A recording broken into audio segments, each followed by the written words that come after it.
Olá, tudo bom com você? Seja bem-vindo ao meu canal. Eu me chamo Alicia Frenner, sou advogada, atuo na área de direito de trânsito, na defesa do direito de dirigir dos motoristas e recorremos aí com recursos em primeira e segunda instância ou em defesa prévia de anulação de multas ou de suspensão, cassação de CNHs. E hoje eu estou aqui para falar sobre um tema que é muito importante, uma grande tese que anula muitas suspensões, muitas cassações e também multas, infrações de trânsito, que é a decadência.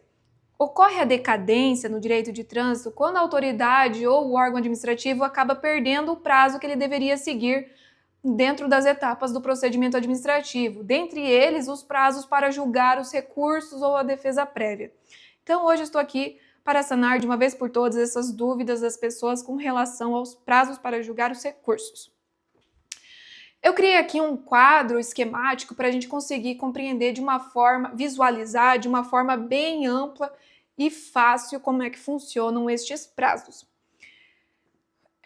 Temos a fase de recursos e a fase preliminar de todo o procedimento administrativo. Os prazos eles devem ser seguidos porque nenhum tipo de procedimento pode ficar a Deus dará.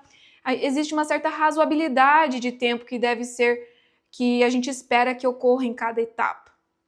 E muito bem, vamos lá. Então aqui nós temos o cometimento de um auto de infração de trânsito, que pelo artigo 280 do Código de Trânsito Brasileiro, deve possuir alguns critérios, algumas situações ali que a autoridade de trânsito deve se ater para poder verificar a ocorrência, então, de um ilícito de trânsito, uma infração de trânsito.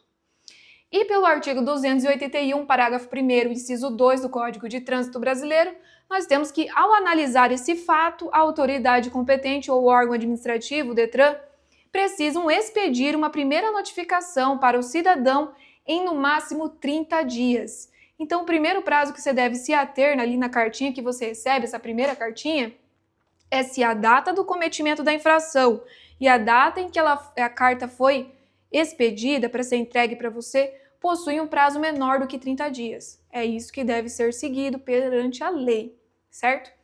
Nessa primeira carta de autuação que você recebe, pelo artigo 281-A, a gente tem ali a definição de um prazo para você apresentar a defesa, que nessa primeira oportunidade é a defesa prévia, aqui ó, certo?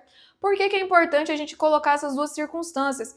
Porque o julgamento da defesa prévia, lá pelo artigo 282, parágrafo 6º do CTB, ela não tem um prazo exatamente definido para ela ser julgada.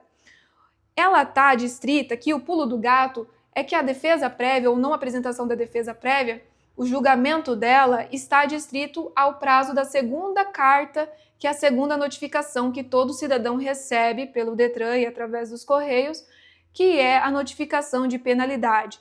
Então, primeiro vem uma notificação de autuação e depois vem uma notificação de penalidade. E essa notificação de penalidade, ela segue um prazo determinado. Quando você apresenta a defesa prévia, é 360 dias, e quando você não apresenta a defesa prévia, porque você tem ali a escolha de não apresentar nada, de ficar calado, né? É 180 dias. Então você tem que se ater, porque esses dois prazos de 360 dias ou 180 dias, eles começam a contar aqui, ó, do cometimento do auto de infração ou da conclusão do procedimento administrativo que lhe deu causa, que é justamente a abertura da cassação ou da suspensão de uma CNH. Então, não conta esses 360 dias a partir dessa primeira notificação, contam lá do começo, do cometimento do auto de infração ou da abertura do procedimento de cassação ou suspensão de CNH. Muito bem, mas vamos supor que você apresentou defesa prévia ou que você não apresentou defesa prévia e foi efetivamente dentro do prazo correto entregue essa segunda carta notificação de penalidade para você. Então, abre-se prazo aqui para a fase de recursos, que é a primeira oportunidade, é a apresentação de recurso em primeira instância. E quando você apresenta recurso em primeira instância, pelo artigo 285, parágrafo 6º do Código de Trânsito Brasileiro, o órgão administrativo DETRAN ou a autoridade possuem aí 24 meses para julgar o seu recurso. Então veja bem que aqui é o dobro, basicamente, o dobro de tempo que eles têm em relação à defesa prévia. E caso você apresente o seu recurso em primeira instância e ele seja indeferido, abre-se aí então novamente um outro prazo para você apresentar recurso em segunda instância pelo artigo 289 do CTB, que também é 24 meses. O que eu quero ressaltar aqui para vocês? Não deixem para o último momento para apresentar uma defesa de trânsito. Por quê? A defesa prévia, ela possui muito mais chance de entrar em decadência, de caducar, do que os recursos de primeira e segunda instância, que possuem um prazo bem maior para o seu julgamento.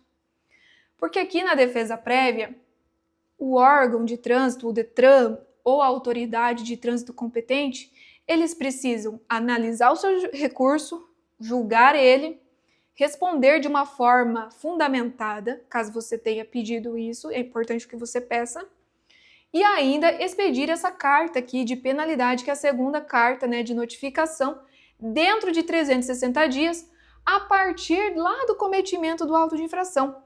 Enquanto aqui os recursos de primeira e segunda instância, como terminamos a fase preliminar, o prazo deles começa a contar da abertura, do encerramento aqui desse procedimento administrativo preliminar. Então aqui nós temos mais esses 24 meses. E de qualquer jeito, é interessante sempre que o cidadão tente buscar, né, exercer o seu direito de defesa, porque isso é constitucionalmente garantido. E para ser constitucionalmente garantido, nós temos que o procedimento administrativo ele é gratuito e dentro de um processo que é simplificado. E o grande barato também de apresentar a defesa prévia e recursos em primeira e segunda instância é que você interrompe automaticamente a aplicação da penalidade que seria imposta para você.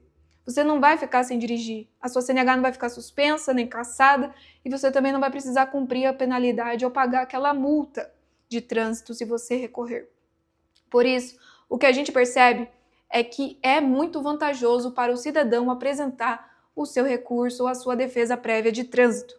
E especialmente porque quando a gente olha também em relação aos prazos, existem muitas etapas que precisam ser cumpridas aqui dentro dessa burocracia administrativa. Então, no mínimo, o cidadão consegue ganhar muito tempo quando ele recorre na defesa administrativa de trânsito. E basicamente era sobre isso que eu queria falar hoje. Agradeço você se você ficou até agora aqui assistindo esse vídeo. Então também peço para que você dê o seu joinha, dê o seu like e se inscreva no meu canal para que eu continue aí transmitindo muitos conteúdos importantes e relevantes para você que precisa saber dos seus direitos de trânsito. Até mais, um beijo!